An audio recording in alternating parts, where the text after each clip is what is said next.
Hi friends, मैं हूं आपका फ्रेंड नमीश निगोती एडवोकेट और आप देख रहे हैं मेरा YouTube channel legal advice for everyone. दोस्तों, क्या एक वादी प्रतिवादी के खिलाफ दावा करने के बाद पूरा दावा या उसका कोई क्लेम विड्रॉ कर सकता है? इस बारे में ऑर्डर 23 रूल 1 सीपीसी के क्या प्रोविजन है? क्या विड्रॉल से पहले कोर्ट की परमिशन लेना जरूरी है? आज के इस वीडियो में हम डिस्कस करेंगे। एप्लीकेशन कैसे ड्राफ्ट करें, इस बारे में ऑनरेबल सुप्रीम कोर्ट के क्या जजमेंट्स हैं, ये भी हम आज के वीडियो में डिस्कस करेंगे। इससे पहले मैं निवेदन करूं कि यदि आपने मेरा चैनल सब्सक्राइब नहीं किया है तो मेरा चैनल सब्सक्राइब कर लीजिए और यदि आपको मेरी वीडियोस पसंद आए तो उनको लाइक और शेयर जरूर कीजिए। देखिए दोस्तों, जब कोई वादी प्लेंटिफ किसी डिफेंडेंट के अगेंस्ट में कोई सूट या दावा करता है या क्लेम करता है तो वो किसी भी समय पूरा सूट या उसका कोई पोर्शन विड्रॉ कर सकता है।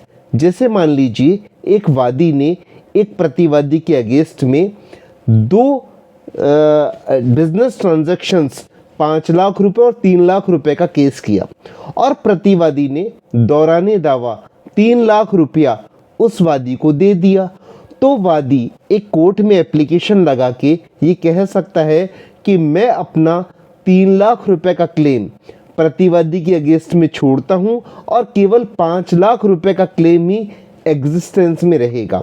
इस बारे में ऑर्डर 23 रूल 1 सीपीसी, इसका सब क्लॉज जो है 1 और इसका सब क्लॉज 3 भी बड़ा इंपॉर्टेंट है, वो मैं पढ़ना भी चाहूँगा और उसको एक्सप्लेन भी करना चाहूँगा।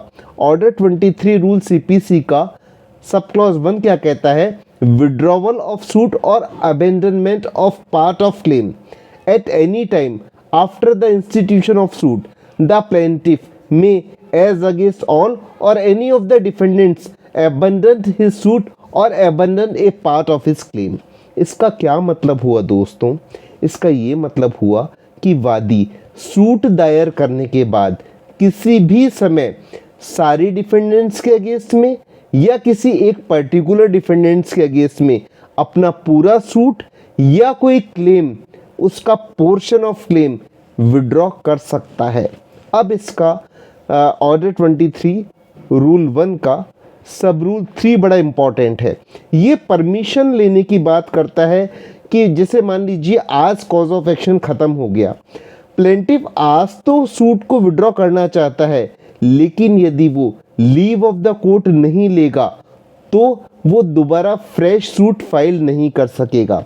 लीव ऑफ द कोर्ट मतलब परमिशन ऑफ द कोर्ट, तो permission of the court order 23 rule 1 sub rule 3 पढ़ते हैं। Where the court is satisfied that a suit must fail by reason of some formal defect और that there are sufficient ground for allowing the plaintiff to institute a fresh suit for the subject matter of a suit or part of a claim, it may, on such terms as it think fit, grant the plaintiff permission to withdraw from such suit or such part of the claim with liberty to institute a fresh suit in respect of the subject matter of such suit or such part of the claim। जैसे मान लीजिए आज कोई जमीन का विवाद है और वो जमीन का विवाद आज तो खत्म हो गया। मान लीजिए डिफेंडेंट ने कोई कब्जा कर रखा है और उसने उसका तत्काल समय कब्जा हटा लिया दौराने दावा, तो वादी ये एप्लीकेशन लगा सकता है कि आज तो इसका कॉज ऑफ एक्शन खत्म हो गया, इसलिए आज मुझे सूट विड्रॉल की परमिशन दी जाए, लेकिन यदि डिफेंडेंट वापस ऐसा ही कृत्य करता है तो मुझे इस लीव की परमिशन दी जाए कि मैं अपना फ्रेश सूट डिफेंडेंट के अगेंस्ट में ला सकूं, या कोई और कॉज ऑफ एक्शन हो सकता है तो ऐसी परमिशन मुझे दी जाए कि जब डिफेंडेंट वापस ऐसा कृत्य करे तो मैं इसके अगेंस्ट में सूट ला सकूं। यदि आप ये परमिशन नहीं लेंगे तो सब रूल 4 क्या कहता है ये भी जानिए। Where the plaintiff abandons any suit और part of claim under sub rule 1 और विड्रॉ फ्रॉम ए सूट और part of a claim without the permission referred to in sub rule 3, he shall be liable for such cost as court में and shall be precluded from instituting any fresh suit in respect of subject matter or such part of the claim। इसका क्या मतलब हुआ? यदि defendant ने, plaintiff ने यदि application नहीं लगाई और परमिशन नहीं ली सब रूल 3 में और केवल सब रूल 1 में विड्रॉ कर लिया केस, तो वादी शेल बी प्रिक्लूडेड, मतलब प्लेंटिफ बाधित रहेगा उसी सब्जेक्ट मैटर में डिफेंडेंट के अगेंस्ट में फ्रेश सूट लाने से। ये बड़ा इम्पॉर्टेंट है। और कई बार क्या होता है, आदमी सिंपली विड्रॉ कर लेता है, और जब सिंपल विड्रॉ करता है और सेम सब्जेक्ट मैटर में डिफेंडेंट के अगेंस्ट में कॉज ऑफ एक्शन दोबारा अराइज हो जाता है, एक बार तो समझौता हो गया, राजीनामा हो गया, लेकिन दोबारा वही बवाल उत्पन्न हो गया, वही कॉज ऑफ एक्शन उत्पन्न हो गया, फिर क्या करें? यदि आपने विड्रॉल की परमिशन नहीं ली है तो सब रूल 4 ये कहता है कि आप दोबारा ऐसा फ्रेश सूट फाइल नहीं कर सकते हैं। अब क्वेश्चन उठता है कि ऑर्डर 23 रूल 1 सब रूल 3 की एप्लीकेशन कैसे ड्राफ्ट करें। तो सबसे पहले ये दौरान दावा, देखिए इसमें कोई कब फाइल करें ये क्वेश्चन नहीं है, पूरे सूट में पूरी ट्रायल के दौरान फाइनल आर्गुमेंट होने से पहले पहले कभी भी, जजमेंट से पहले पहले कभी भी आप ये एप्लीकेशन फाइल कर सकते हैं। अब क्वेश्चन ये उठता है कि एप्लीकेशन कैसे ड्राफ्ट करें। तो उसके लिए सबसे पहले तो आप उसी सूट में नेम ऑफ द कोर्ट लिखिए, फिर पूरा टाइटल लिखिए, प्लेंटिफ का लिखिए, केस नंबर लिखिए, प्लेंटिफ का पूरा नाम, एड्रेस लिखिए, डिफेंडेंट का नेम, फादर्स नेम, एड्रेस, मतलब जो पूरा कॉज टाइटल होता है वो लिखिए। उसके बाद लिख लिए application under order 23 rule 1 sub rule 3 read with section 151 of CPC.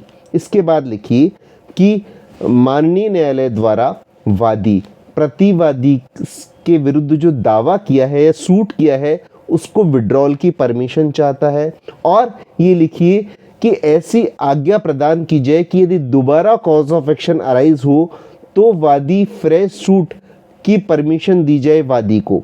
ऐसा लिख करके आप रिलीफ मांगिए कोर्ट से।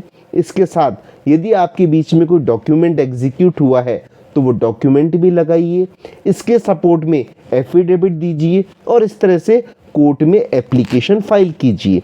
अब बात उठती है कि इस बारे में सुप्रीम कोर्ट के क्या जजमेंट है। तो देखिए, ऑनरेबल सुप्रीम कोर्ट ने 21 अगस्त 2017 को एक महत्वपूर्ण जजमेंट दिया।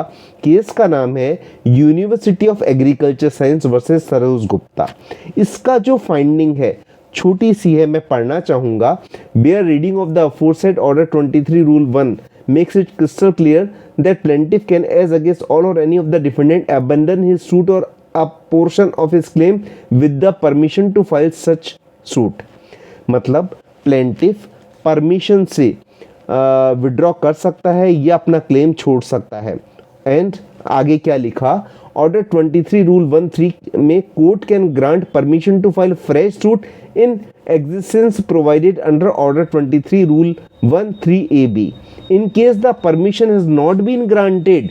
ये बड़ा कैटेगोरिकली लिखा, the plaintiff shall be precluded for filing the fresh suit. मतलब यदि परमिशन नहीं ली गई है तो प्लेंटिफ फ्रेश सूट फाइल नहीं कर सकता है। फिर एक और सुप्रीम कोर्ट का बड़ा महत्वपूर्ण जजमेंट है। केस का नाम है प्रसन्नता Kumar Sahu versus Charulata Sahu and others. इसमें क्या हुआ कि सूट को विड्रॉ कर लिया गया सेटलमेंट डीड के द्वारा। तो कोर्ट ने कहा कि ये ऑर्डर 23 रूल 1 के अकॉर्डेंस में नहीं है, ये सेटलमेंट डीड के द्वारा विड्रॉ किया गया है और कोर्ट ने कोई भी परमिशन नहीं चाहिए है। तो सुप्रीम कोर्ट ने केस को खारिज कर दिया और कहा प्लेंटिफ नया सूट फाइल करने के लिए एंटाइटल नहीं है। तो आज की वीडियो में हमने जाना कि यदि कोई प्लेंटिफ केस करता है तो कैसे विड्रॉ कर सकता है, क्यों विड्रॉल की परमिशन बहुत ज़रूरी है, अदरवाइज वो फ्रेश सूट नहीं ला सकता है। और इस बारे में हमने सुप्रीम कोर्ट के 2 महत्वपूर्ण वीडियो जाने, बहुत महत्वपूर्ण जजमेंट जाने। आज का वीडियो इतना ही। धन्यवाद। Thank you friends.